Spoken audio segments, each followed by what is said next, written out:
Hey Gearheads, and welcome to Garage Talk. I'm Corey. I'm Holly. Back there's Tucker. Yep, that's me. And we are in almost the same vehicle that we were in last week. We are in the 2024 Honda Passport TrailSport. The 2-row version of the 3-row version of the truck that they sell in the off-road trim. And in this video, we'll tell you how this fairly good-sized SUV fits our family of 3. Stay tuned.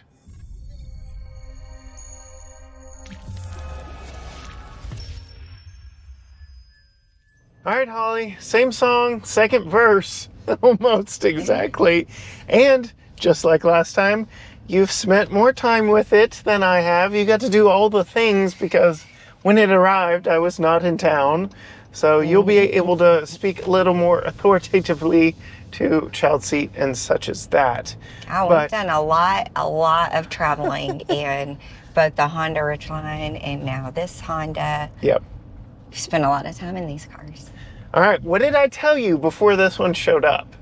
It's exactly the same as the Ridgeline. Yeah. I was skeptical. And? It's exactly the same.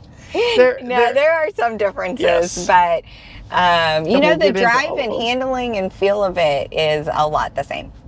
Yep. And practically everything from the B pillars beside us forward is almost completely identical. We'll get into all of that. There's small changes here and there, but largely the same vehicle inside and out. Again, B pillars forward. So thoughts on the overall styling with it being a shorter SUV versus a longer truck? Yeah, I like it. I wouldn't say that there's anything particularly stand out about it, but it does have a nice look and design on the outside that I like. I like the TrailSport in the grille. I like the grille, and I like that. That's cool. And if it's better in a garage than the Ridgeline did. Yeah. So much shorter, more compact wheelbase. Yeah, but it doesn't. I mean, I guess because you don't have the bed, you do lose some storage, but the back is huge. It's massive. Sorry, I'm skipping ahead, but it is massive. I thought that it might be a third row laid down, but it's... Before the Pilot got a redo, the Pilot was the 3-row version of this, and there really isn't much. There's a ton of room back there, but yeah. So overall exterior styling is good. We're in the same paint color. Yeah. We like the paint color. We like the paint color. Same interior, orange and black. Can't get much else with the Ridgeline. That's the name of the game there. But this isn't a Ridgeline. Thank you. See? The TrailSport. Thank you. It's like it's written on the headrest, but I'm not facing that way. Anyway. But yeah. So what has it been like living with this one for the week that we've had it? For the most part, I like it. Yeah? Yeah. Better than the truck? It's exactly the same. Okay. So it does feel, when you're in the driver's seat and you're driving, it does feel a lot like the truck. Like, you could blindfold me and put me in the driver's seat, and if I didn't look behind me, I wouldn't know. Right. So, which speaks to the best-in-class ride and handling of the Ridgeline, that it rides so much like this one. But yeah, I like that. Well, I feel like, and this was shorter than the truck. That's the only thing is in the truck, I didn't like the maneuverability as well. This one's a lot easier to park in. I feel like you turn much tighter circles in this than in the truck. Yeah. All right. I know we just talked about it last week, but moving inside, what are your thoughts inside? I like it. Yeah. No frills, no fuss. No, but I do like this texture up here. Yeah. This is a little bit different. Yes, it is. We have capacitive touch buttons instead of hard buttons, and wired Apple CarPlay versus wireless. Yeah. Like, so close. Like, same, not same. I know. I don't understand that. Yeah. But tri-zone climate, which we also got in the Ridgeline. So that's nice. USB-A and USB-C and wireless charging. And cigarette lighter style. Heated seats. Yeah, I really like the heated seats. Yep. No ventilated seats on this trim. I feel like I've used these heated seats more for my lower back pain than Interesting. Okay. than any other car before. But I have been riding in this car a whole lot. So seat comfort, you can really speak to it. Same seats Yeah. as what was in the truck. Yeah, they're all right. Okay. They're I think you alright. get lumbar. I don't. I just have Yeah. power everything, and but no lumbar. I do like the power everything in the lumbar, and you get two person memory seats, which is nice. But when you've been sitting in these seats for 4 a hours, long 5 time, hours. yeah, 4 or 5 hours, my back does start to hurt a little bit. I mean, it's hard for that not to happen in cars, but Yeah. seats are okay. Okay. All right. Real quick, we're going to run through some of the differences. We already talked about the head unit differences on the infotainment. Okay. The other is the gauge cluster. Yeah. The Ridgeline is using the newer gauge cluster with the 7-inch side screen, and this is a little more front and center digital versus that. So a little bit There's different look there.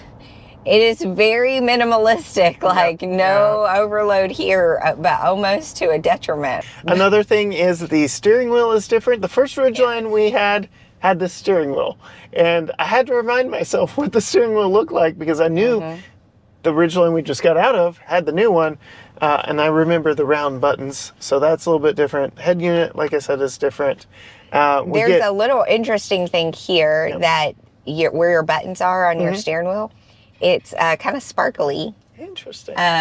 So I thought that maybe it was like kind of a rough texture, but no, it's just smooth, but it's like kind of sparkly. Can you see it? Not really. No. When you get over here, you can see it. Okay. Kind of like a charcoal. Okay. The other telltale sign that you are not in the truck is the diagram here for hill descent control is an SUV, not a truck. And I feel, could just be me, I'll look at the numbers, future me, put it on the screen. I feel like the back seat has more room. It feels like it.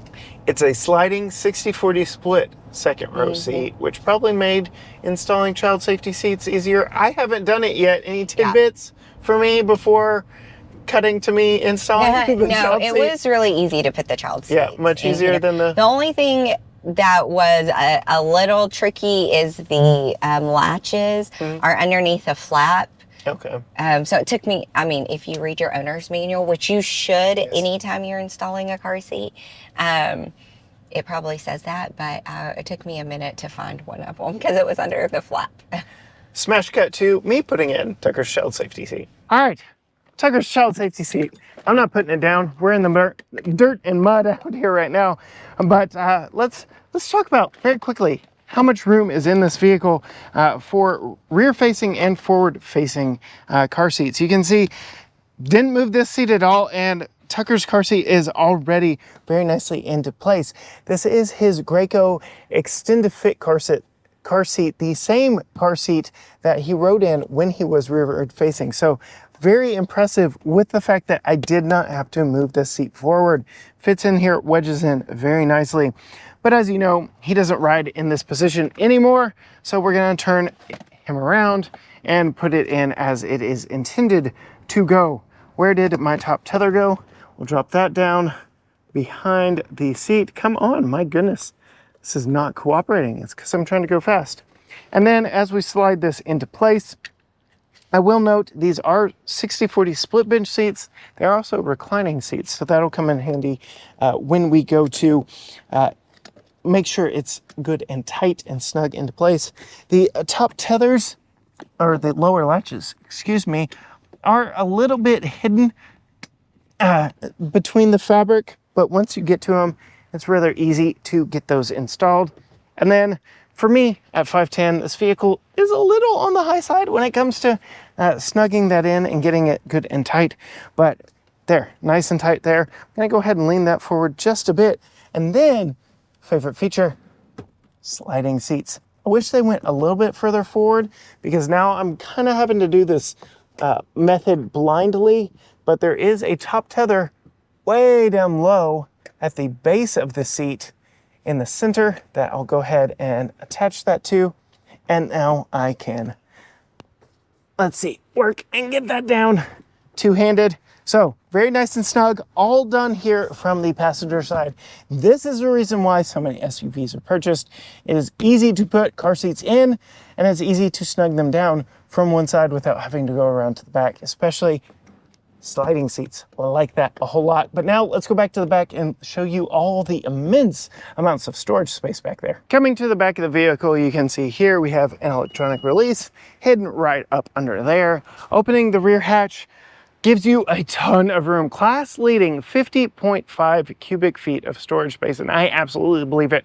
I am blown away every time I open this rear hatch just how much room is back here, because all they really did is chop a little bit off the back of the last 3-row Pilot SUV, remove the back seats, and call it a day. So plenty of room back here for all kinds of stuff.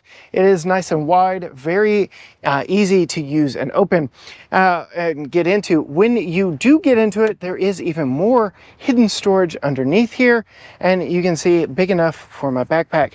But one thing I noted is the floor just seems really high, and the reason it feels really high is, well, that is where our temporary spare is. So you do get a little bit more storage here, but a temporary spare hidden underneath the storage here, which is one of the reasons why this feels just a little on the high side. You can't drop that floor down or anything like that.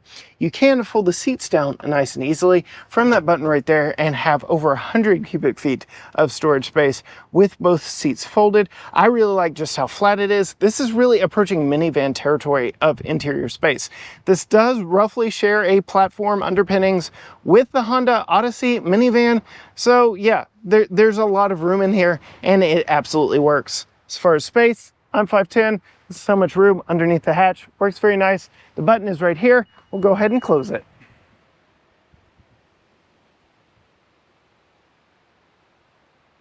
I'll tell you one thing that I really miss about the back seat of the Ridgeline versus this one is I kept wanting to put stuff underneath the seat. And then I'm like, oh no, it's not the Ridgeline. The Ridgeline has the best underseat storage for the back seat of any midsize pickup truck. It's amazing. I miss it. Yeah. But here you get the sliding mechanism, and you do get reclining second row seats there, 60-40 split, like I mentioned. And then back behind them, my goodness, the storage space. You had already alluded to them. But yeah, tons of room. Though I feel like the floor is a little high. Weird. Like, it's up. A little weird. But there is a lot of underfloor storage too. So there's that. All right, we are in the off-road trim with off-road tuned suspension. Tucker, how's your wobbly head? Did he fall asleep on us? No. How's It is. He's assessing. It's a little wobbly. A little wobbly. Holly, what are your thoughts? Big bump coming up. Hear it more than you feel it. You hear it more than you feel it. Yeah, I would say for the most part, it's pretty smooth. It kind of rides like you expect it to. Yeah. I have noticed you picked me up from the airport in this for a 2-hour drive home. The all-terrain tires, little road noisy. And found out the hard way with the Ridgeline while we had it on our second channel, GT Premium Reviews. They're not the best when it comes to East Texas mud. So I don't know if this is the trim I would opt for. I do love the platform, but the Elite trim, I believe, has heated and ventilated seats and on-road tires. I think that may be more the ticket. The on-road tires would be better. Yeah, that may be You think more the you would ticket. hear less of the road? Yes, yes. Okay. Those knobby tires make a little bit of noise. Otherwise, final thoughts on I driving? wouldn't say it's a loud car. I guess a little bit. No, not at all. It's been nice weather, so I've been riding around town with the windows down some, so I haven't really noticed the road. What are your thoughts on visibility in this one? Visibility is a lot better than in the Ridgeline. Yeah, big open mirrors, big open I like windows. this little window right here for your peripherals. View out the back. The view out the back is perfect. Humongous.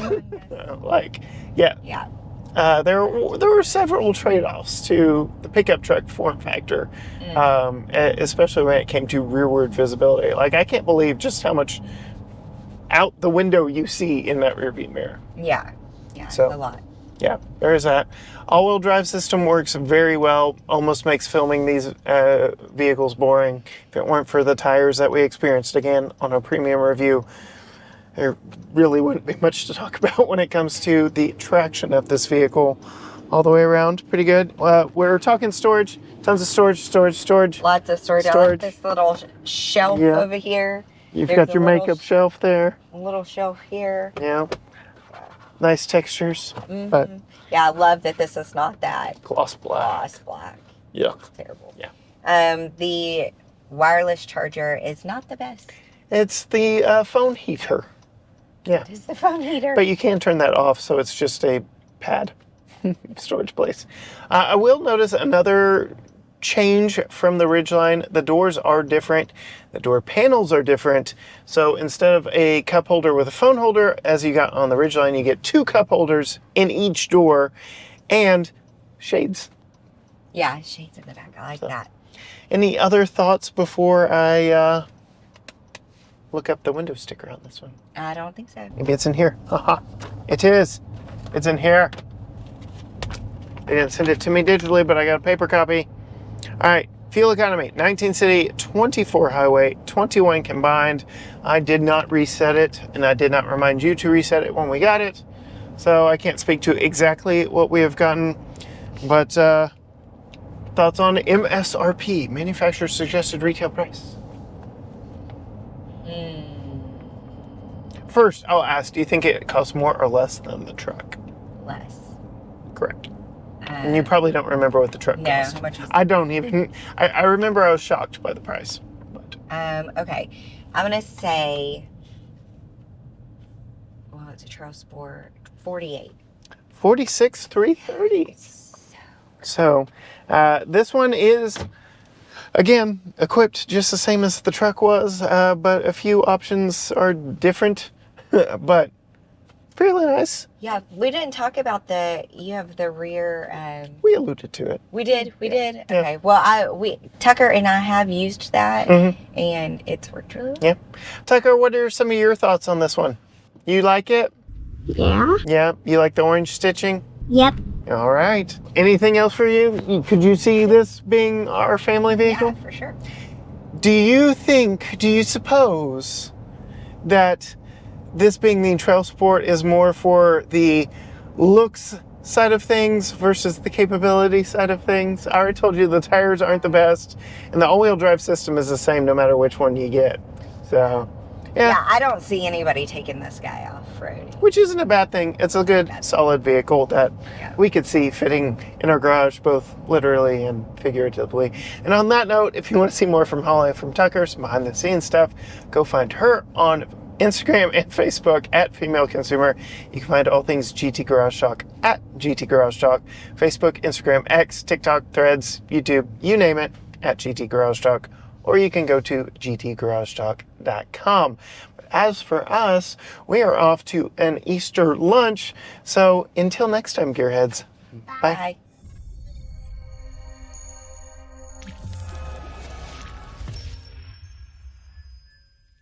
Tucker, you ready? All right, here we go. Hey, gearheads, and welcome to Garage Talk. I'm Corey. I'm Holly. Back there's Tucker. Yep. That's me. And we are in almost the same vehicle we were in last week. We are in the 2024 Honda Passport Ridgeline. Messed it up, and you've got